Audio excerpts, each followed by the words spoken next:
पांचवा प्रश्न। भगवान, लगता है आप बचपन में बहुत उपद्रवी रहे होंगे।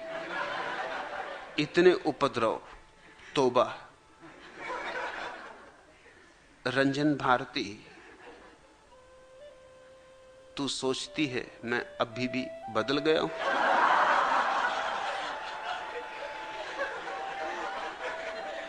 मुझे तो कुछ भेद दिखाई पड़ता नहीं।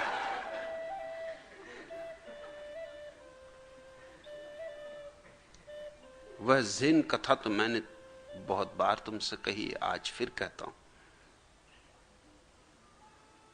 कि एक आदमी ज़ेन सदगुरु रिंझाई से मिलने गया था। उसने रिंझाई से पूछा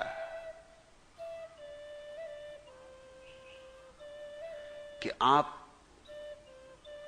जब ज्ञान को उपलब्ध नहीं हुए थे, बुद्धत्व को उपलब्ध नहीं हुए थे, तो क्या करते थे? रिंझाई ने कहा, कुएं से पानी भर के लाता था, लकड़ियां जंगल से काटता था, भूख लगती थी तब खाना खाता था, नींद आती थी तब सो जाता था। उस आदमी ने कहा कि ठीक, फिर जब आप बुद्धत्व को उपलब्ध हुए उसके बाद आप क्या करते हैं? उसने कहा, कुएं से पानी भर के लाता हूं, जंगल से लकड़ी काटता हूं, जब भूख लगती खाना खाता हूं, जब नींद आती तब सो जाता हूं। उस आदमी ने कहा, ये तो बड़ी हैरानी की बात हुई, इन दोनों में भेद क्या? रिंझाई ने कहा, वही तो मैं सोचता हूं कि भेद क्या। इतना ही भेद है कि तब जो हो रहा था सब नींद में था, अब सब जाग कर है। यूं बाहर से तो सब वही का वही है।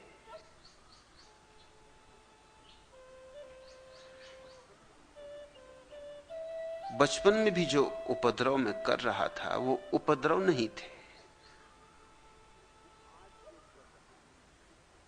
आज जो कर रहा हूं उसकी पूर्व भूमिका थी। नींद में टटोलना था।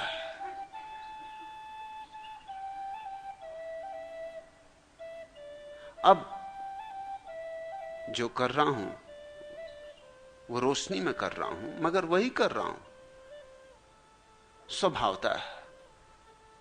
अब विस्तार बड़ा हुआ है, जो भी कर रहा हूं परिपूर्ण रूप से सजग हूं। लेकिन आज जब लौट के देखता हूं तो ऐसा मुझे नहीं लगता कि बचपन में भी मैंने कोई उपद्रव किए। आज तो लौट कर देखता हूं तो मुझे उनमें भी एक अंधेरे में टटोलती हुई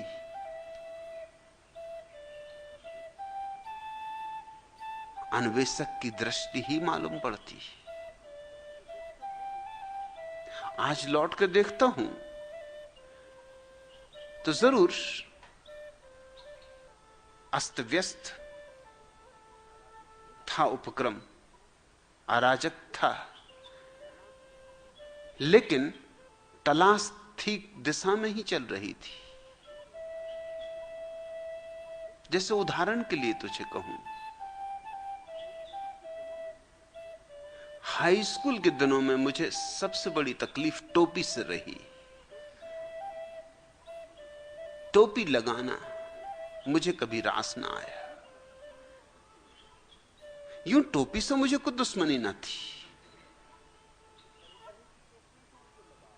ऐसे तरह तरह की टोपियों से मुझे लगाव है।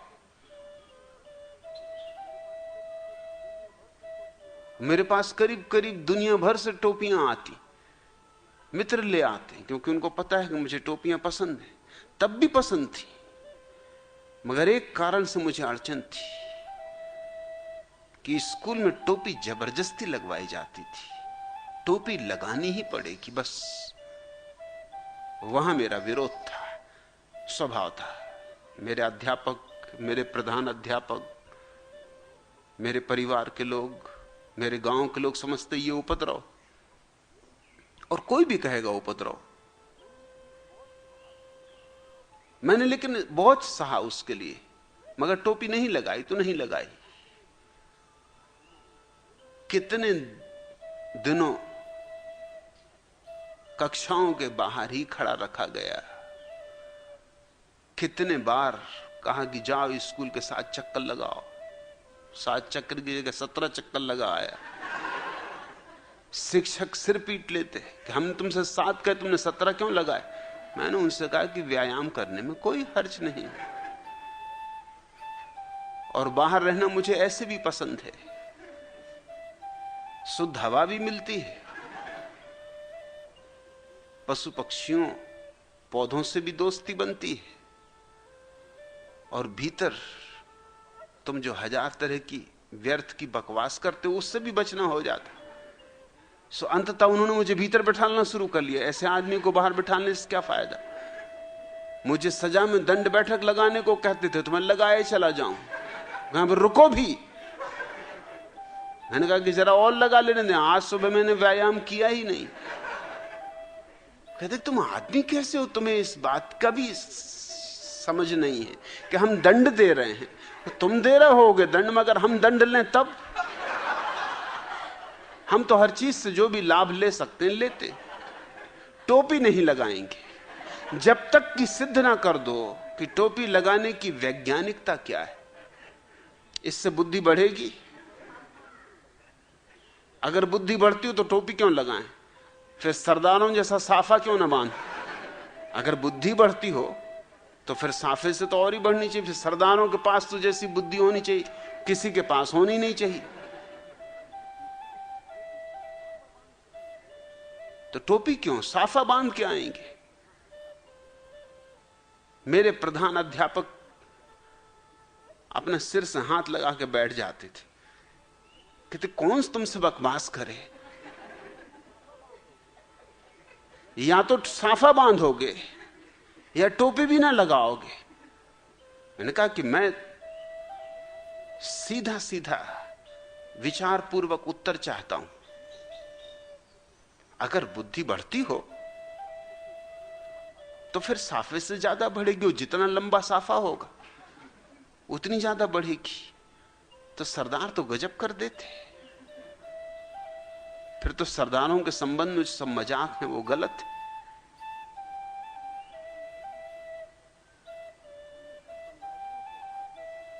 स्कूल में सिर्फ बंगालियों को आज्ञा थी कि वो टोपी चाहे तो लगाएं चाहे ना लगाएं, क्योंकि बंगाली टोपी लगाना पसंद नहीं करते। और मैं उनसे कहता कि तुम देखते हो कि इस देश में बंगालियों के पास जितनी बुद्धि होती उतनी सरदारों के पास तो नहीं होती। जरूर टोपी न लगाने से बुद्धि को कुछ खुलापन मिलता है, खिड़कियां खुलती हैं। तो क्या बकवास लगा रखी। मैंने कहा फिर आखिर बंगालियों के पास बुद्धि कैसे।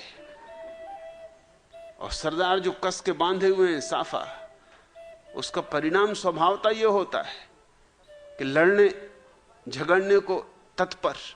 साफा इतना बंधा हुआ है कि वो तैयारी बैठे हुए हैं कि आजा हो जाए 2 हाथ, कि कुछ तो राहत मिले।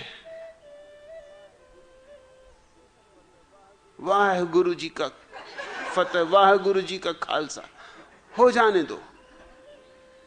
साफा बंधवाए ही इसलिए था कि उनका तत्क्षण हाथ कृपाण पे चला जाए। मैंने कहा मुझे कोई कृपाण चलानी नहीं, टोपी में लगाऊं क्यों। कोई कारण मेरे सामने साफ कर दो। कारण वो मुझको समझा नहीं पाए। सजा मुझको जितनी दे सकते थे दिए। मैंने कहा सजा मैं झेलूंगा, लेकिन कारण जब तक नहीं बताओगे तब तक तुमको भी सजा देने का अंतःकरण में पीड़ा रहेगी। और उन सबको पीड़ा थी क्योंकि अकारण सजा दे रहे हैं। फिजूल की बात है टोपी, मगर ये भी जिद्दी है। और एक को अगर आज्ञा दें कि टोपी मत लगाओ तो सब गड़बड़ खड़ी हो जाए। और जो टोपी के संबंध में मेरा हिसाब था वही मेरा हर चीज के संबंध में हिसाब था। कवायद करना, क्यों घूमे बाएं, क्यों घूमे दाएं, क्या फायदा बाएं दाएं घूमने से। मुझे रोज करीब प्रधान अध्यापक के कमरे में जाना पड़ता था बैंत खाने के लिए। मैं अभ्यस्त हो गया था, वो भी अभ्यस्त हो गए थे। पहले पहले तो पूछते थे कि क्या किया इसने, फिर आज क्या किया। फिर धीरे धीरे उन्होंने सोचा पूछने से सार क्या, ये कुछ ना कुछ रोज करता ही है। तो मैं पहुंचूं, मैं हाथ आगे करूं, वो बैंत मारे, मैं विदा। एक दिन यूं हुआ, संयोग से हुआ कि जो विद्यार्थी कक्षा में सबसे ज्यादा तगड़ा था, जिस पे कक्षा के शिक्षक को भरोसा था कि मुझे ले जा सकेगा अध्यापक, प्रधान अध्यापक के कमरे तक, जो मुझे हमेशा ले जाता था, उसने कुछ गड़बड़ की। और शिक्षक ने कहा कि अच्छा आज अच्छा मौका है। मुझसे कहा कि आज तुम इसे ले जाओ, ये रोज तुम्हें ले जाता, तुम इसे आज ले जाओ। मैं भी बड़ा खुश उसको लेके पहुंचा। मैं अंदर पहुंचा कि उन्होंने उठाया बैंत और बस मेरे हाथ पे बैंत जड़ दिया। मैंने उनसे कहा कि आज आपको माफी मांगनी पड़ेगी। कहा क्यों? मैंने कहा आज मैं इसको लाया हुआ हूं, मैं नहीं आया हुआ हूं। बैंत मुझे दो आप, आज बैंत मैं आपको मारूंगा। कम से कम पूछा तो होता, इतना शिष्टाचार तो होनी चाहिए कि कौन किसको लाया है।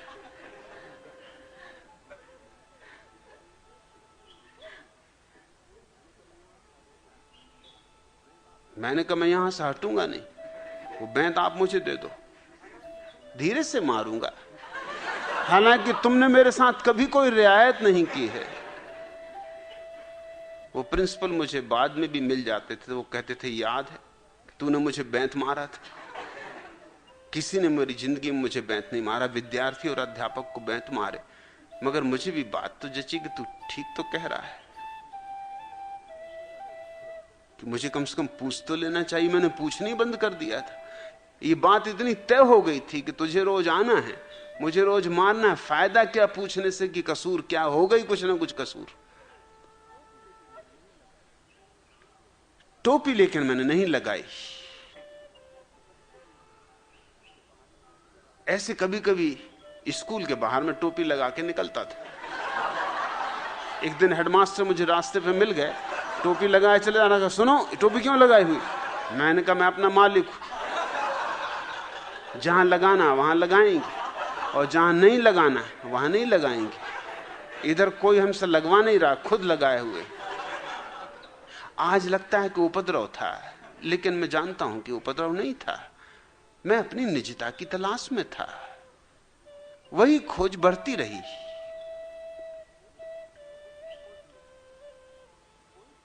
उस खोज में कोई फर्क नहीं आया। किसी को परेशान करने के लिए भी मैं नहीं कर रहा था। मैं सिर्फ ये देखना चाहता था कि जिस समाज में पैदा होना पड़ा है, वो समाज कितनी स्वतंत्रता देता है, कितनी बुद्धिमत्ता देता है, कितने बुद्धि को विकास के अवसर देता है। मगर नहीं, ये समाज मारता है बुद्धि को, मिटाता है बुद्धि को, नष्ट करता है बुद्धि को। जब मैं स्नातक हुआ और एमए में प्रथम श्रेणी में प्रथम आया, तो मेरे अध्यापक, मेरे प्रोफेसर, मेरे विभाग अध्यक्ष, मेरे वाइस चांसलर सब बड़े गौरवान्वित थे। फिर जब दीक्षांत समारोह हुआ तो स्वभाव था, मैं प्रथम खड़ा किया गया था।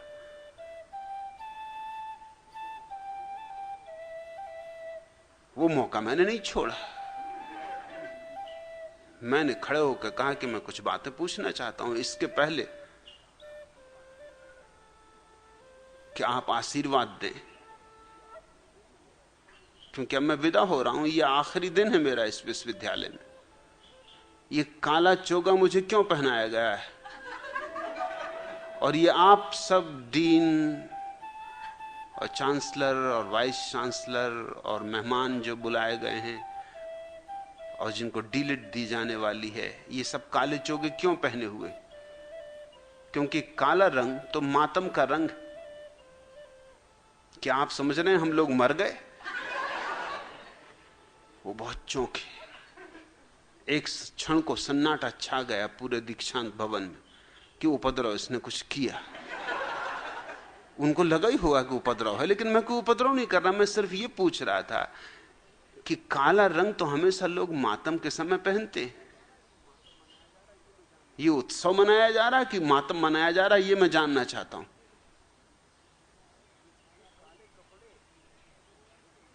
ये काले कपड़े, ये काला रंग, ये तो मौत का लक्षण है।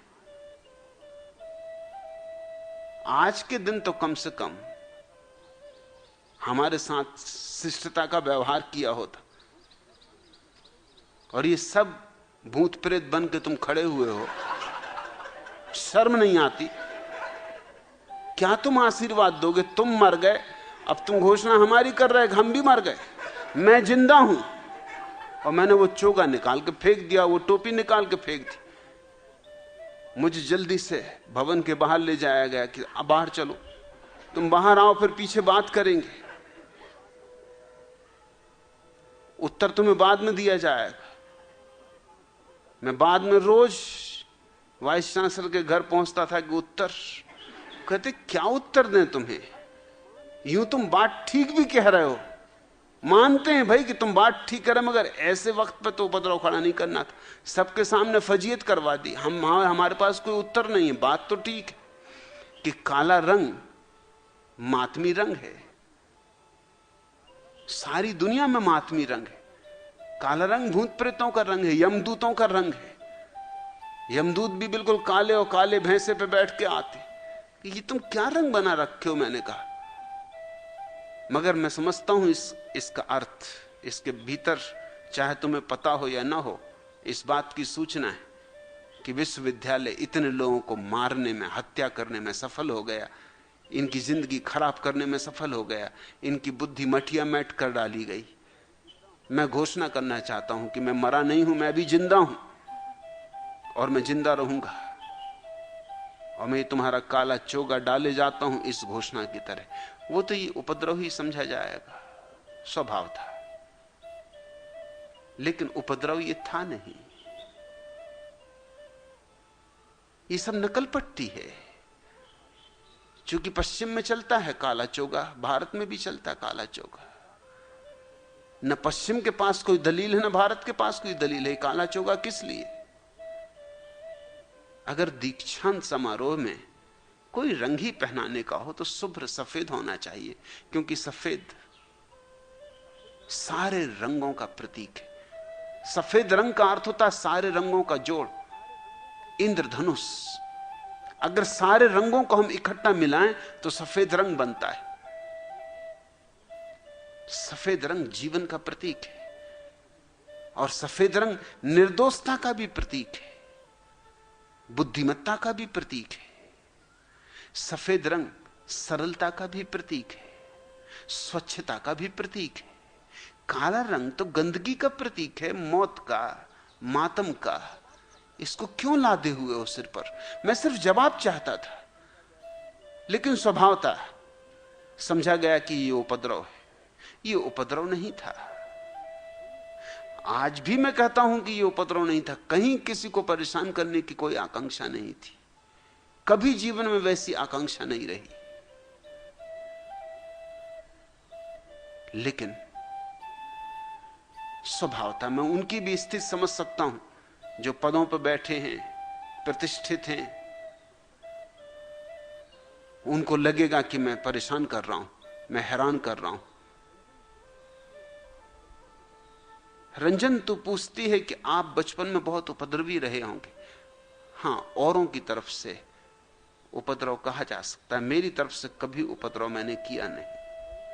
और जो मैं तब करता था वही मैं अब भी कर रहा हूं, सिर्फ उसका आयाम गहरा हुआ है, उसका विस्तार हुआ है, उस बात में और बल आया है। वही बगावत आज भी सिखा रहा हूं, वही जीवन आज भी सिखा रहा हूं, वही अन्वेषण सत्य का, वही खोज आज भी हजारों लोगों के हृदय में जलाने की चेष्टा में संलग्न हूं। सन्यास मेरे लिए विद्रोह है, बगावत है। सन्यास मेरे लिए अन्वेषण है, आज्ञाकारिता नहीं।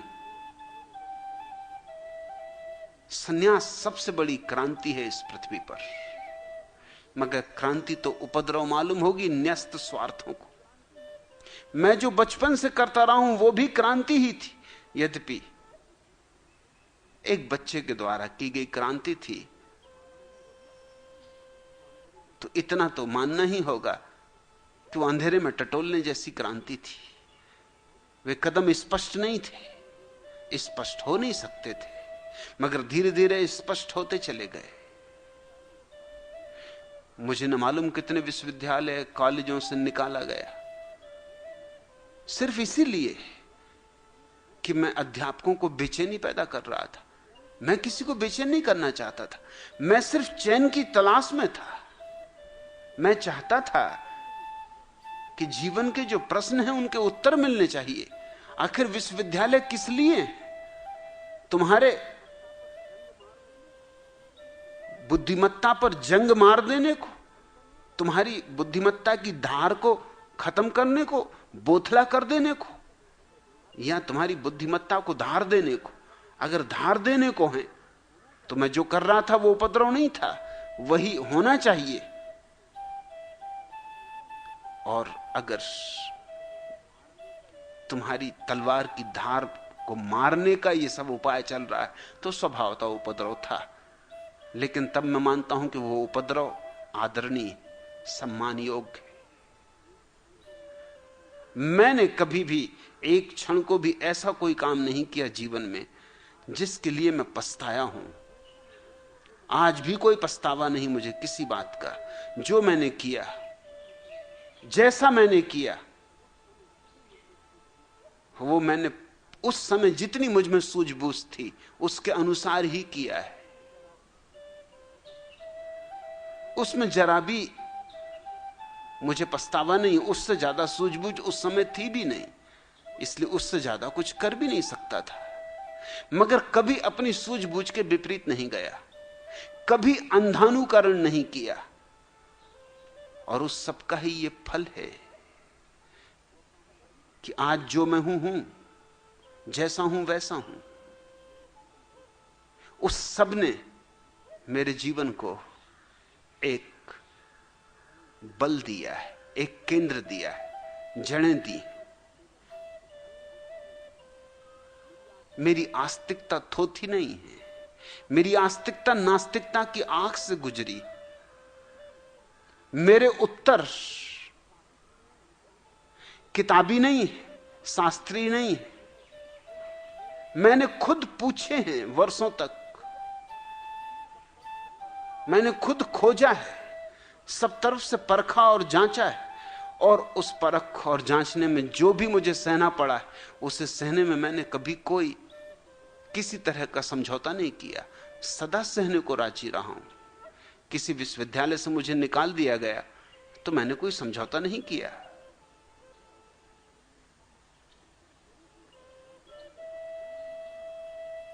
मैं चुपचाप निकल गया हूं, शान से निकल गया हूं, गौरव से निकल गया हूं। जिन्होंने मुझे निकाला है उनके भीतर अपराध भाव रहा। उन्होंने मुझसे कहा कि हमें दुख है कि हमें तुम्हें विश्वविद्यालय से अलग करना पड़ रहा है, क्योंकि इतनी शिकायतें कि हम क्या करें। और हम जानते हैं कि शायद तुम जो कहते हो ठीक ही कहते हो कि विश्वविद्यालय में तो प्रतिभा पर निखार रखने की चेष्टा होनी चाहिए, मगर हम क्या करें, संस्था चलानी। मैंने कहा तुम संस्था चलाओ, मुझे समझौता नहीं करना है। मैं शान से विदा हो रहा हूं। मैं गौरवान्वित हूं कि तुमने मुझे निकाला। जब मेरी बात लाखों हजारों लोगों को प्रीतिकर लगने लगी और जब लाखों लोग उत्सुक होकर मेरी बात सुनने लगे, और मेरे अध्यापक, मेरे वाइस चांसलर पुराने, मेरे शिक्षक मुझे मिल जाते थे कभी, तो वो कहते थे हमने कभी सोचा भी ना था, हम कभी मान भी ना सकते थे कि तुम जैसा व्यक्ति धार्मिक हो सकता है। मैंने कहा मैं उस दिन भी धार्मिक था, वो बीज था, आज फूल खिले। न तुम उस दिन धार्मिक थे, ना आज तुम धार्मिक हो। तुम में बल ही नहीं, तुम निर्वीर्य हो।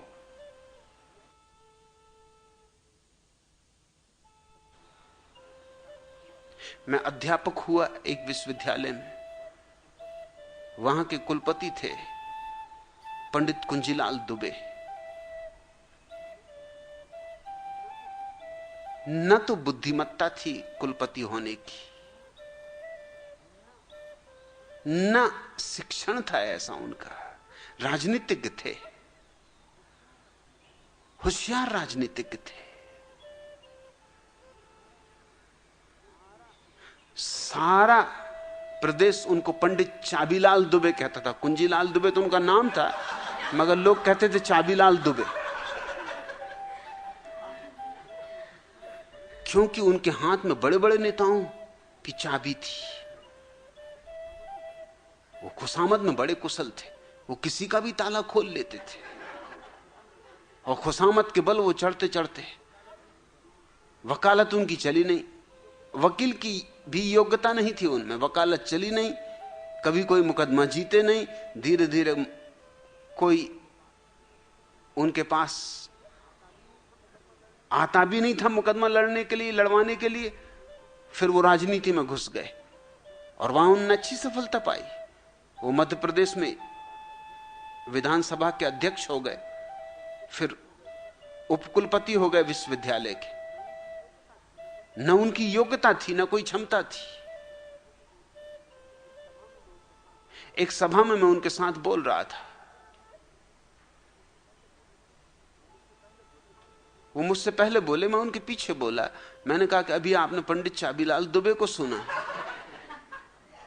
एकदम सन्नाटा फैल गया, लोग घबरा गए। मैंने कहा घबराएं मत, भूल से सच्ची बात मेरे मुंह से निकल गई। चाबीलाल तो बहुत नाराज हो गए, उठ के जाने लगे। मैंने कहा बैठिए, उठ के कहीं जाना नहीं। मैं जो कह रहा हूं इस प्रदेश का एक एक आदमी कहता है, सिर्फ आपके सामने नहीं कहते ये लोग। इसमें मेरा कोई कसूर नहीं है, यही आपका नाम है और यही आपका काम है। आप भी भली भांति जानते हो। जाते कहां हो, बैठ जाओ। वहां तो घबरा के बैठ गए, क्योंकि एकदम से जाएं भी कहां। और जनता ने एकदम तालियां पीटी और लोगों ने कहा कि बात तो सच्ची। मैंने कहा इतने लोग हैं, मैं पूछता हूं लोगों से कि लोग हाथ उठा दें कि मैंने भूल से सच्ची बात कही है या नहीं। तो लोगों ने हाथ उठा दी कि बात तो सच्ची है। सब इनको चाबीलाल ही कहते हैं, इनको कोई कुंजीलाल तो कहते ही नहीं।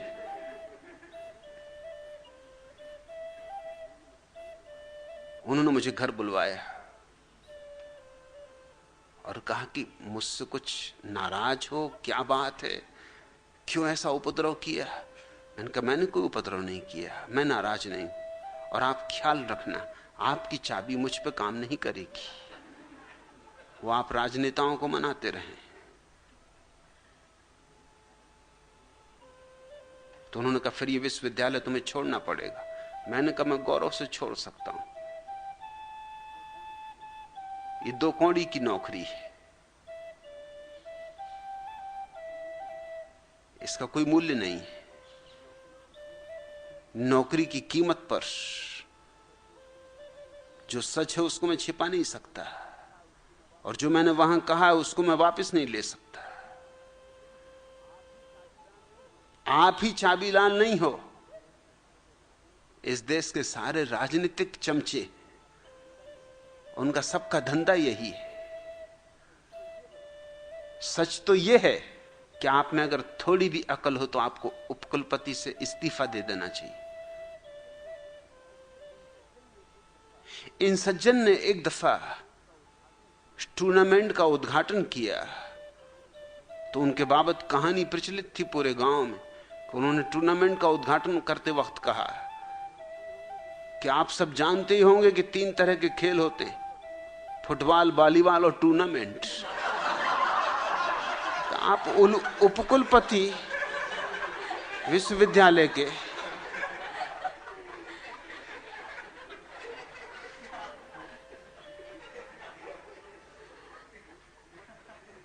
उनकी हिम्मत तो पड़ी नहीं कि मुझे निकाल सकें विश्वविद्यालय से, क्योंकि उनको पता था कि मैं और शोरगुल मचाऊंगा, कुछ और उपद्रव हो जाएगा।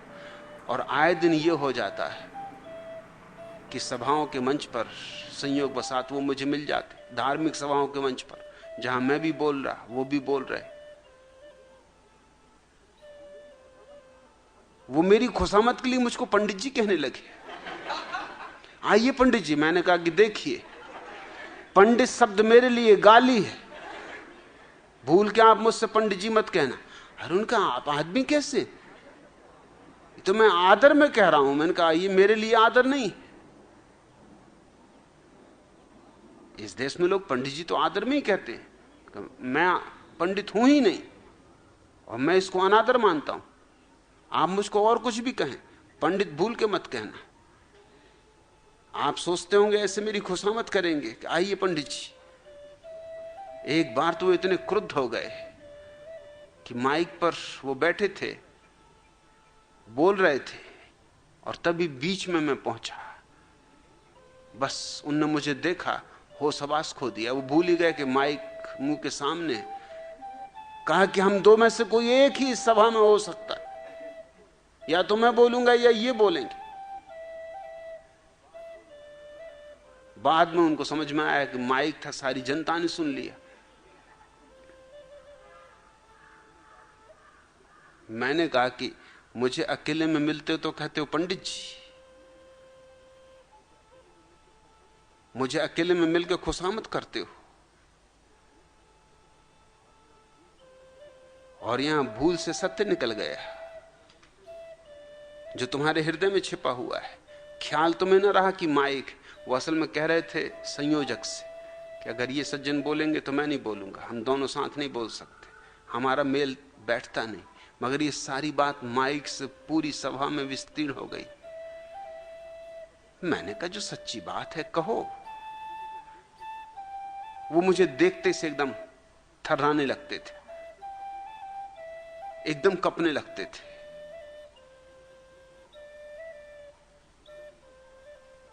एकदम उनको ज्वर ताप चढ़ाता था। बड़े नेता थे। मैंने उनसे कहा कि आप जैसे लोग इस देश को नेतृत्व दे रहे हैं, कहां किस गड्ढे में गिराएंगे। सो गिराया इस तरह के लोगों ने। घसीट रहा है ये मुल्क गड्ढों में। चार कोड़ी के लोग छाती पे सवार हैं, जिनकी कोई न योग्यता है न क्षमता है, लेकिन हमारी आदतें गलत हैं, हमारे सोचने समझने के ढंग गलत है। मेरी बात उपद्रव लग सकती है, मगर मैं सीधा साफ आदमी हूं। मुझे जो कहना है, जैसा कहना है, ठीक वैसा ही कह देता हूं। शिष्टाचार के कारण झूठ नहीं बोल सकता, सभ्यता और औपचारिकता के नाम पर झूठ नहीं बोल सकता। शिष्टाचार अगर सत्य के साथ मेल खाता हो तो ठीक, अगर नहीं मेल खाता हो तो शिष्टाचार जाए भाड़ में। सत्य अपनी जगह रहेगा और अपनी बात कहेगा। और हमें जरूरत है ऐसे लोग पृथ्वी पर अधिक संख्या में हों, तो ही हम इस पाखंडी समाज को बदलने में सफल हो सकेंगे, अन्यथा बदलने में सफल ना हो सकेंगे। रंजन दूसरों की दृष्टि में तो वह भी उपद्रव था, आज भी जो मैं कर रहा हूं वह भी उपद्रव है। शंकराचार्य से पूरी के पूछो तो वो यही कहेंगे कि जो मैं कर रहा हूं वो उपद्रव है। मेरा सन्यास उनके लिए उपद्रव है। उनको लगता है मैं सन्यास देके सन्यास की सारी परंपरा को भ्रष्ट कर रहा हूं। उनको लगता है कि मैं भारतीय संस्कृति को नष्ट कर रहा हूं। वो भारतीय संस्कृति के पोषक, रक्षक, और मैं भारतीय संस्कृति को नष्ट करने वाला। उनको लगता है कि मैं लोगों को नास्तिक बना रहा हूं, मैं लोगों को भौतिकवादी बना रहा हूं, मैं लोगों को भोगवादी बना रहा हूं। स्वभावता भी मुझ पर नाराज है। कुछ आश्चर्य नहीं तो कोई धर्मांध आके यहां छुरा फेंक के मुझे मार डालने की कोशिश करे। यह बिल्कुल स्वाभाविक है। उनको कुछ नहीं सूझ रहा है, जवाब उनके पास नहीं है। जवाब मैं बचपन से नहीं पा रहा हूं किसी के पास। अब तो बहुत मुश्किल है उनके पास जवाब होना। जब मैं छोटा था तब भी मैंने जवाब नहीं पाए। तब भी मैं चकित हुआ, हैरान हुआ कि किस तरह के लोग छाती पे सवार हैं जिनके पास कोई जवाब नहीं है। मगर लोगों को उन्होंने ऐसी गुलामी का पाठ पिलाया, ऐसा जहर पिलाया है कि आज अगर स्वतंत्रता की बात करो तो उपद्रव मालूम होती, अगर सत्य की बात करो तो बगावत मालूम होती। मगर मुझे विद्रोह से प्रेम है। मैं तो विद्रोह को ही धर्म मानता हूं।